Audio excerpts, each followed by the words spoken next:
y abrieron el manto dorado, lo que encontraron fue una momia seca y desintegrándose.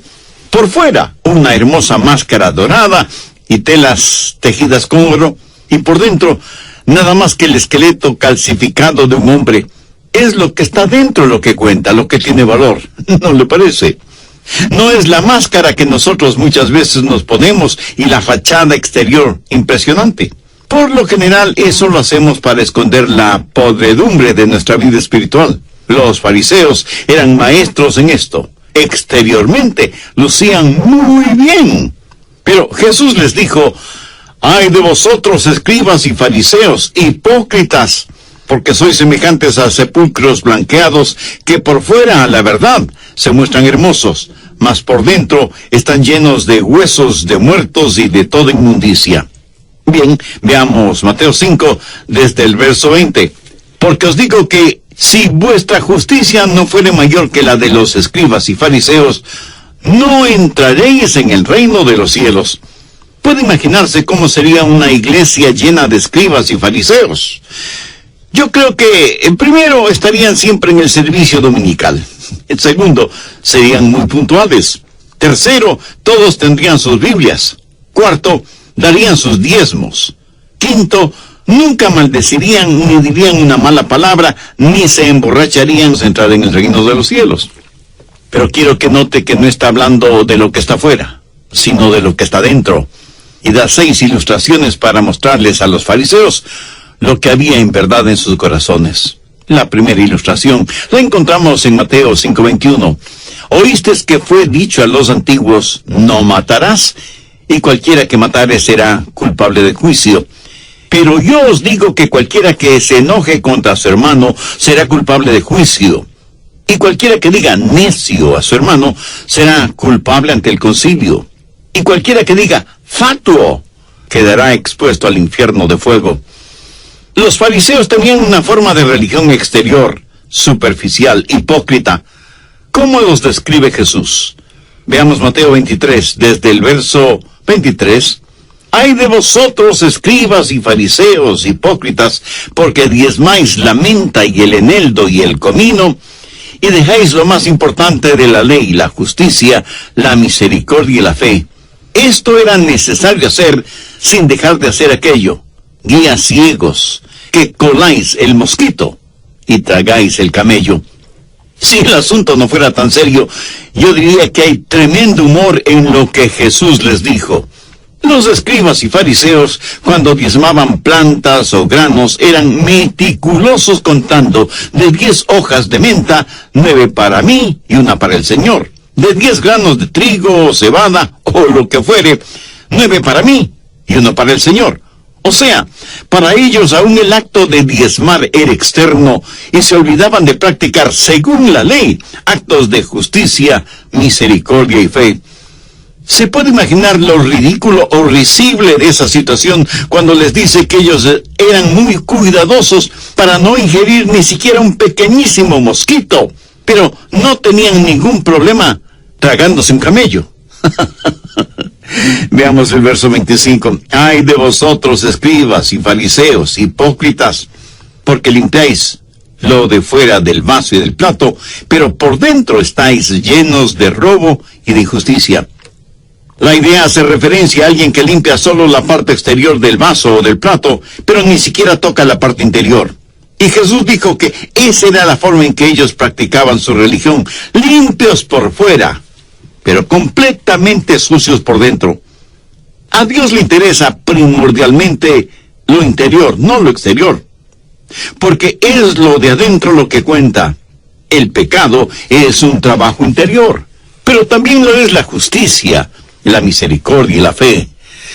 La vida de los escribas y fariseos parecía tan recta exteriormente, pero el corazón de ellos estaba totalmente torcido.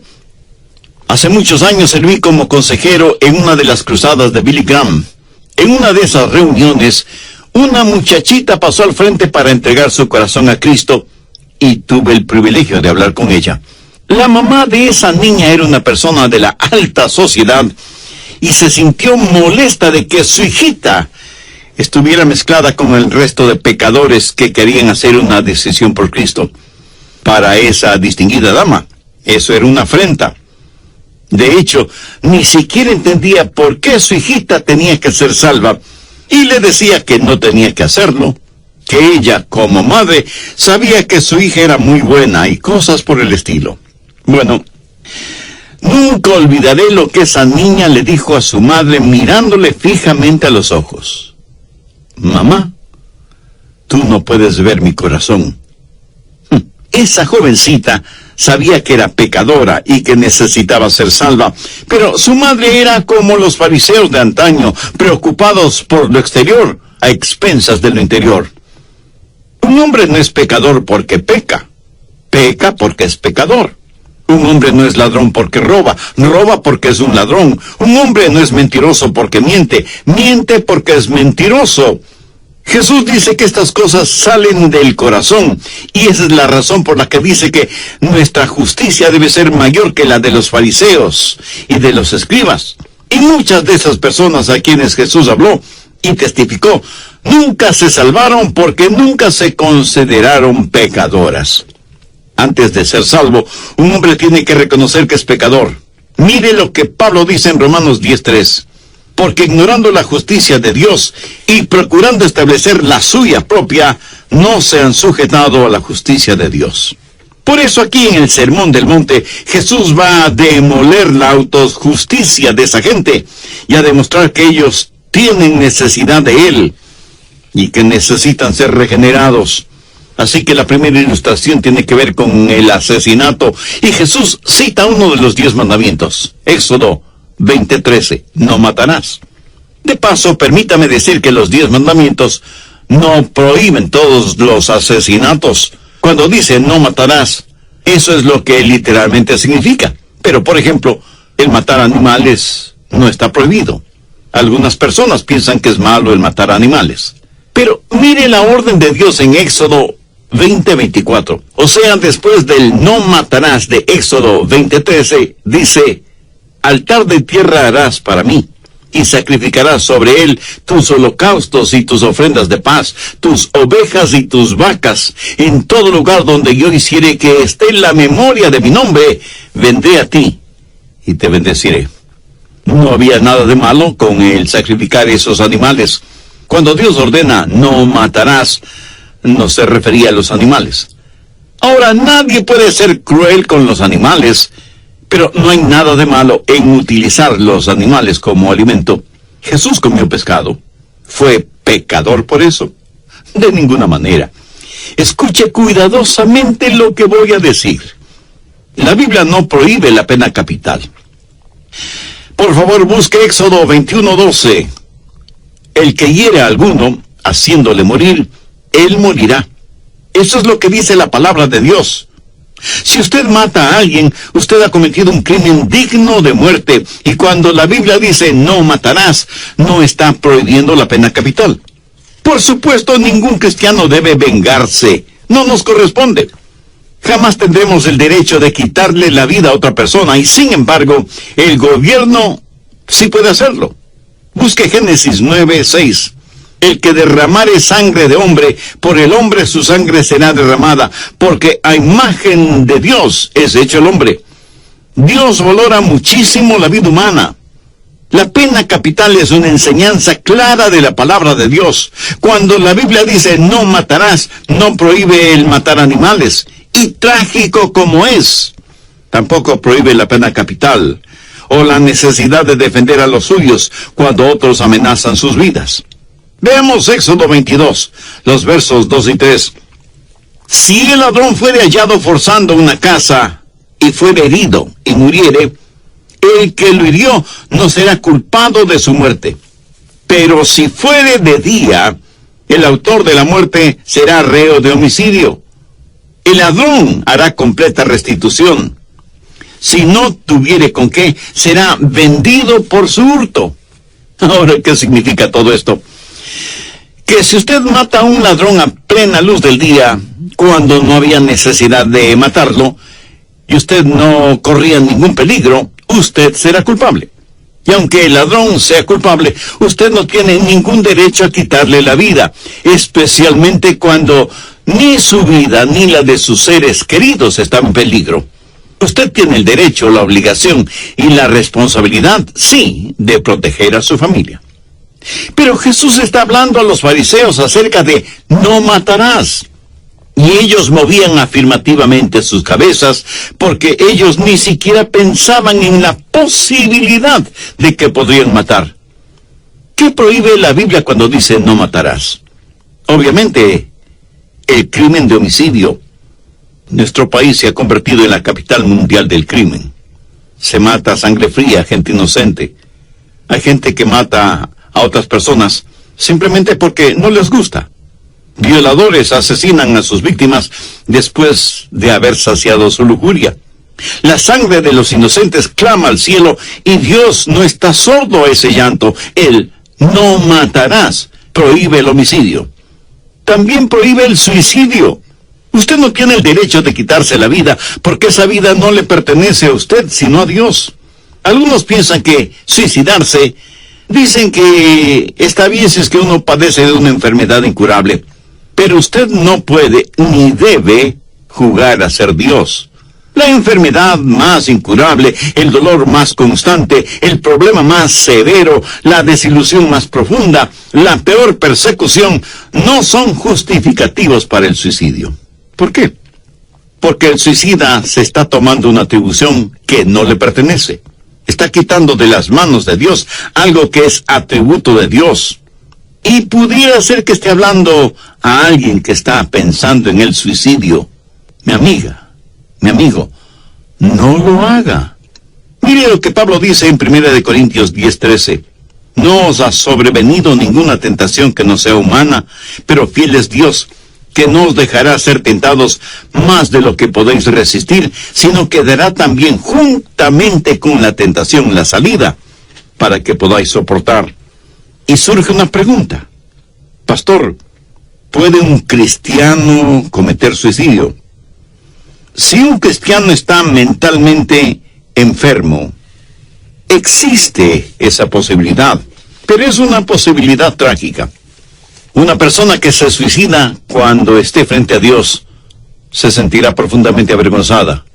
Por lo tanto, no tenemos el derecho de quitar la vida a otra persona debido a la valía de la vida humana.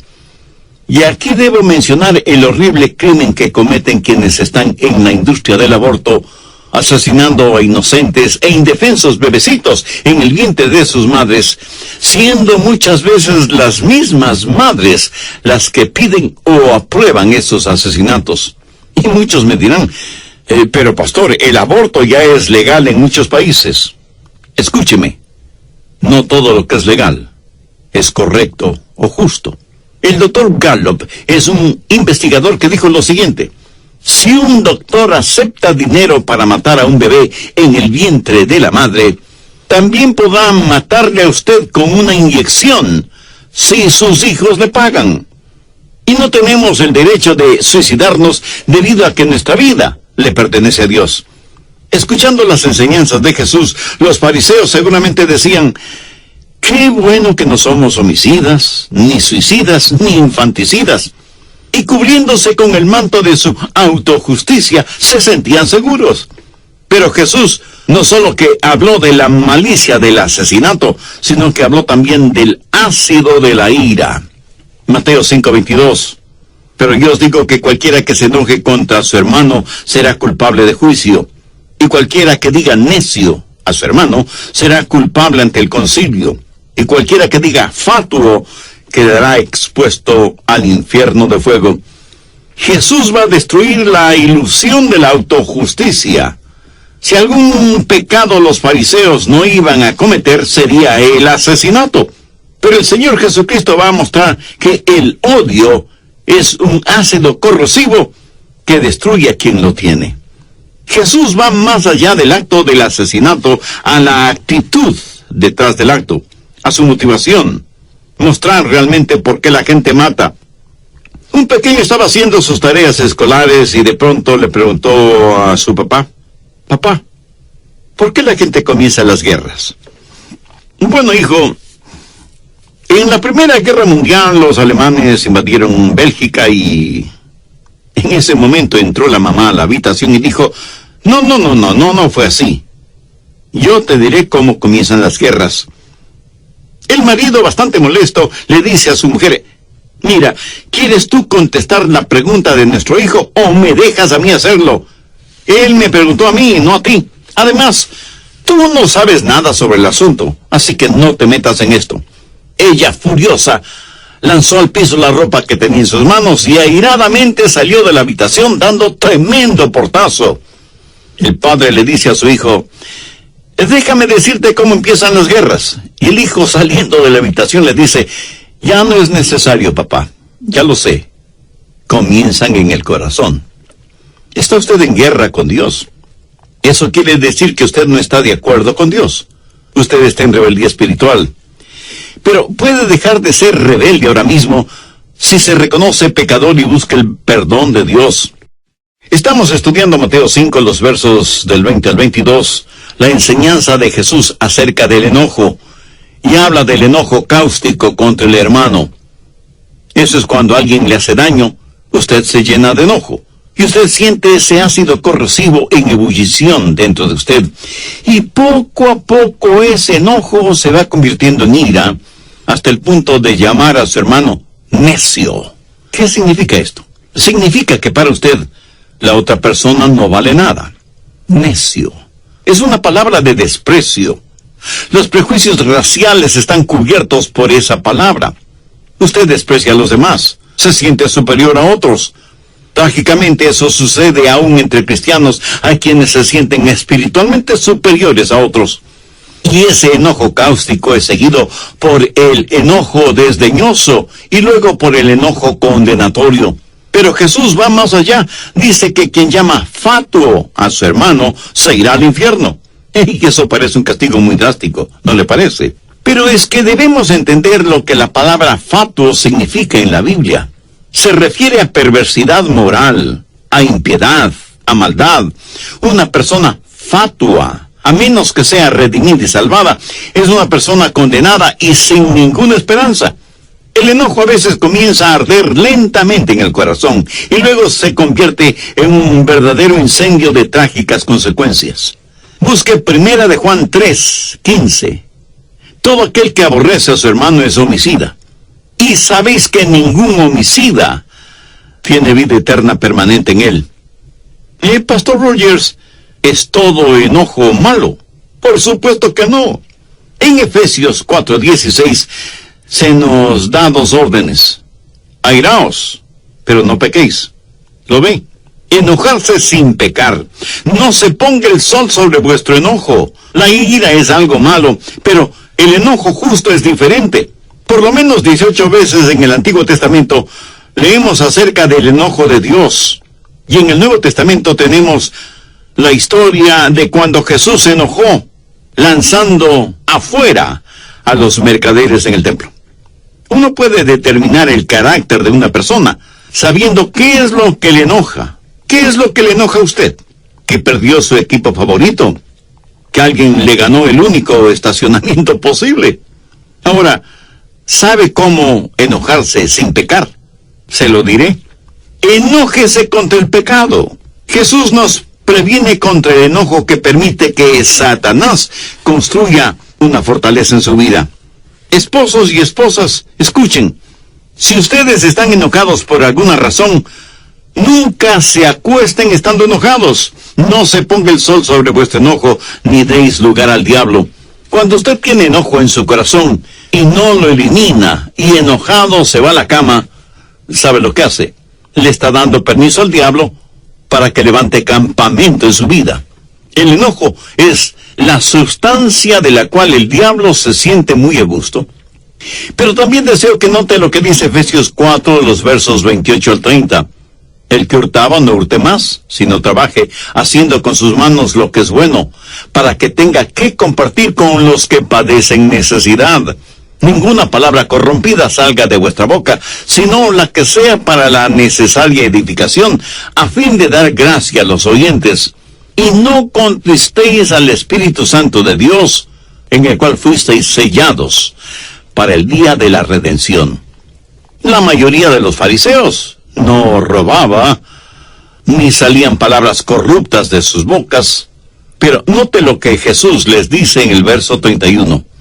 Quítense de vosotros toda amargura, enojo, ira, gritería y maledicencia y toda malicia. La palabra de Dios es viva y eficaz y más cortante que toda espada de dos filos. El enojo está detrás del asesinato y quiero que note su progresión en 5 pasos, de acuerdo a lo que vemos en Efesios 4. Primero, amargura, en el verso 31. ¿Sabe usted lo que es la amargura? Es ese resentimiento que se anida en su corazón cuando siente que alguien le ha hecho daño, que alguien le ha despreciado, o ha abusado de usted, o le ha deshonrado verbalmente. Eso es amargura. No es enojo todavía, solo amargura. Tal vez usted no diga nada a nadie, pero ya tiene ese resentimiento. Segundo, enojo. La palabra enojo proviene de una palabra griega que significa quemar lentamente. A veces no ha sentido eso dentro de usted. Es la amargura que se está convirtiendo en enojo. Como decir que está acumulando un material inflamable dentro de usted. Tercero, ira. Alguien abre el cuarto en donde usted tenía todos esos trapos inflamables y el oxígeno produce una combustión espontánea. Y aquello que solo humeaba se transforma en calcinantes llamas. Ira. Gente que súbitamente pierde el control, la compostura. ¿Conoce usted a personas así? Personas de temperamento volátil, que cuando llegan al nivel de la ira, rompen cosas, patean puertas y hasta pueden golpear a quien quiera que se les ponga por delante. Y los demás asombrados lo único que preguntan es, ¿qué mosca le habrá picado? Pues es la amargura convertida en enojo que se transforma en ira. Pero eso no es todo.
Hay mucho más todavía. Cuarto, gritería. Bueno, creo que todos sabemos lo que es gritería, ¿verdad? Elevamos el tono de nuestra voz. Y cuando alguien nos pide que no gritemos, a gritos respondemos que no estamos gritando. Quinto, maledicencia.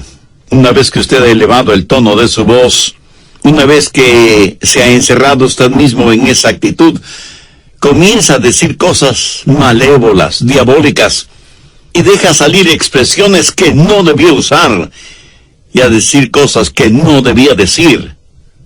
Por ejemplo, decirle a su hijo, tú no sirves para nada, eres vago y holgazán como tus amigos. O a su esposa, decirle, qué maldición fue el haberme casado contigo, ojalá te murieras. Y cosas así por el estilo. Y el diablo está frotándose las manos de alegría y riéndose y empujándole y susurrando en sus oídos las cosas horrorosas que debe seguir diciendo. En pocas palabras, usted está fuera de control.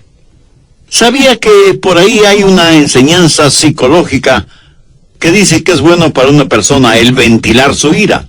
Dicen, desahóguese, grite, maldiga, patee. Es bueno abrir la válvula de presión y dejar escapar toda la ira que tenemos adentro. Mi amigo, eso no es más que una mentira. Desde el punto de vista bíblico, no hay ningún respaldo para una aseveración de esa naturaleza.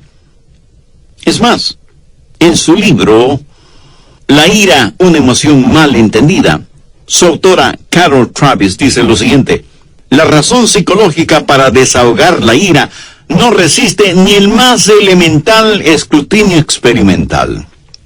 El peso de la evidencia indica precisamente lo contrario. Expresar la ira provoca más ira, solidifica actitudes negativas y establece hábitos de hostilidad. Por eso es que la Biblia dice en Proverbios 15:1, la blanda respuesta quita la ira, mas la palabra áspera hace subir el furor. Mucha gente lleva diariamente esta carga de amargura. Aún gente aparentemente religiosa, piadosa, y que parece no ser capaz ni de matar una mosca. Gente que va a las iglesias, sea de la denominación que sea. Y si la amargura pudiera manifestarse en el rostro, todos los seres humanos, con las debidas excepciones, tendríamos rostros verdaderamente espantosos. Cierto, tal vez usted nunca mate a alguien. En ese sentido, es mucho mejor llevar la semilla en el corazón que hacerla realidad. Tampoco diga, bueno, si solo por pensarlo ya soy culpable delante de Dios, entonces lo voy a hacer de todas maneras. Pero ese no es el punto ahora. No estamos hablando de lo que le sucede a ellos, sino de lo que le sucede a usted primordialmente. Escúcheme. Jesús está tratando con los fariseos y está ilustrando la verdad de que no es lo de afuera lo que nos hace pecadores, sino lo que cada uno de nosotros tenemos dentro. Hemos visto la malicia en el asesinato. Sabemos que existe el ácido de la ira. Pero Jesús también enfáticamente dijo, si vuestra justicia no fuere mayor que la de los escribas y fariseos, no entraréis en el reino de los cielos. O sea, usted no puede entrar en el cielo debido a su buen comportamiento. ¿Sabe lo que hay de malo con la autojusticia? Que es como tratar de llenar un vaso que no tiene fondo. El que usted trate de llenarse con usted mismo no aumenta nada a lo que usted es. Porque nada más nada siempre dará como resultado nada. Nunca podrá ser justo. Nunca podrá ser bien hasta que Dios no le haya dado, regalado, otorgado la justicia que solo proviene de Él. Concerniente a su gente, los judíos, Pablo dice lo siguiente en Romanos 10:3, porque ignorando la justicia de Dios y procurando establecer la suya propia, no se han sujetado a la justicia de Dios. Por favor, entienda bien lo siguiente. La justicia propia es como trapos de inmundicia a los ojos de Dios. Los fariseos necesitaban ver y entender esto porque con todo lo religioso que eran, no lo entendían. ¿Cuán justo es usted? ¿Qué es ser verdaderamente justo? La genuina justicia, la justicia de Dios, es, en primer lugar, una justicia que nos es otorgada. Nosotros por nosotros mismos no la tenemos. Y porque Jesús murió y pagó la deuda de nuestros pecados, Dios nos ve y nos recibe a través de la justicia de su Hijo. Y Dios dice, Adrián es justo. Pero no es por alguna cosa que yo haya hecho, sino porque Jesús hizo en la cruz del Calvario todo. Pagar la deuda de mis pecados y cubrirme con la justicia de Él. Pero no solo es una justicia otorgada, sino que es una justicia implantada, que me da una nueva naturaleza. Y entonces puedo hacer lo que hago por ser el nuevo Adrián que soy. He sido hecho de nuevo, limpio y puro en mi interior, porque Dios ha obrado un milagro judicial si se quiere. Ahora tengo una justicia que no es mía, pero como me ha sido otorgada, es una injusticia imputada. Permítame ilustrar esto. Es como si Dios depositara una enorme cantidad de dinero en mi cuenta bancaria que no tenía ni un solo centavo. Y aunque ahora sé que tengo dinero en el banco, también sé que ese dinero fue depositado por otra persona. O sea que ese dinero me fue otorgado sin que yo haya hecho absolutamente nada para merecer.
Dios me ve tan justo como su Hijo es justo. Todos mis pecados me han sido perdonados, y esa justicia que Él me ha otorgado hace que el amor de Dios comience a fluir de mí. Porque como Pablo dijo, y ya no vivo yo, mas vive Cristo en mí. Y lo que ahora vivo en la carne, lo vivo en la fe del Hijo de Dios, el cual me amó y se entregó a sí mismo por mí. Se cuenta que junto a las puertas del cielo había mucha gente tratando de entrar al cielo. Alguien tocó a la puerta y una voz desde el interior preguntó, ¿quién golpea para entrar en el cielo y cuál es la contraseña? Y el hombre que tocó a la puerta dijo, soy un hombre justo y moral. Y desde adentro la voz dijo, nunca te conocí, apártate de mí, hacedor de iniquidad. Otro hombre tocó la puerta. Y otra vez la voz preguntó, ¿quién es el que busca entrar en el cielo y cuál es la contraseña? Y el hombre sonriendo dijo, soy un hombre religioso. ¿Y cuál es la contraseña? Ritual y religión. Nunca te conocí. Apártate de mí, hacedor de iniquidad. Y otro se acerca y toca la puerta. ¿Quién es el que quiere entrar en el cielo y cuál es la contraseña? Oh, yo soy un hombre pacífico y humanitario. ¿Sabes cuál es la contraseña? Por supuesto que sí. Debe ser amor y caridad. Y la voz desde el interior volvió a resonar cuando dijo, nunca te conocí. Apártate de mí, hacedor de iniquidad. ¿Qué situación más incomprensible? Muchas personas golpeando a las puertas del cielo, ansiosas por entrar, y sin embargo nadie lo había logrado. Parece que su autoevaluación no estaba de acuerdo a los parámetros divinos. Y ahí viene otra más. Y escucha la misma pregunta. ¿Quién busca entrar en el cielo y cuál es la contraseña? Y este hombre con humildad en su voz responde, nada en mis manos tengo, y solo a la cruz de Cristo me aferro. Y la voz desde adentro responde, abran las puertas de par en par y déjenme entrar, porque de tales es el reino de los cielos.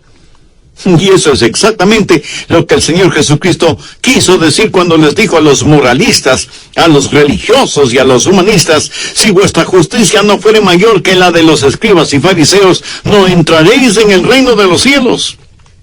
Ahora quiero que entienda perfectamente bien lo siguiente. Jesucristo no estaba en contra de las otras cosas.